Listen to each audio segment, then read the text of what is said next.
Hi! In this video, we're going to have a brief summary about motion in magnetic fields. Then we're going to start solving the exercises. When current flows, it produces a magnetic field. And when a magnet is placed in this magnetic field, it will experience a force. Now, if the current that is flowing is at right angles to the magnetic field, then we can find the force by the equation F equal BIL. And in order to find the direction of the force, we have to use Fleming's left-hand rule. The first finger goes in the direction of the magnetic field. The second finger goes in the direction of the current, and we can find the direction of the motion by how the thumb is pointing.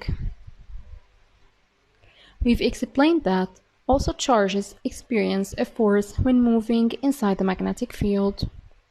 And this force is given by the equation F equals BQV.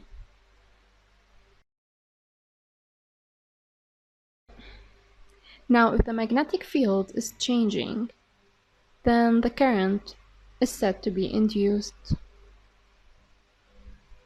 And these changes can increase the induced current.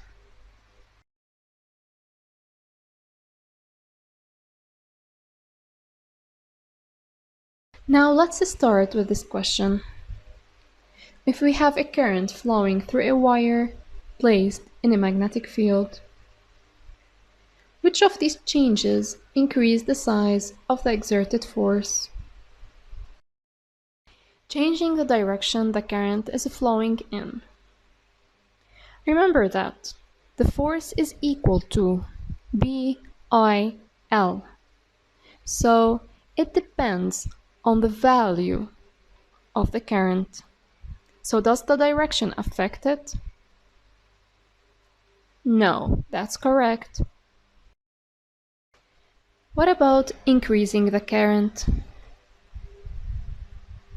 Yes, that's correct. Since F depends on the value of the current, then increasing it will increase the force. What about increasing the resistance of the wire? Here the current is going to be equal to the voltage over the resistance. So if we increase the resistance, the current will decrease. And this will also decrease the force. Now, what about increasing the strength of the magnetic field? We've already said that the force is equal to BIL. So do you think increasing the magnetic field will increase the force? Yes, it will.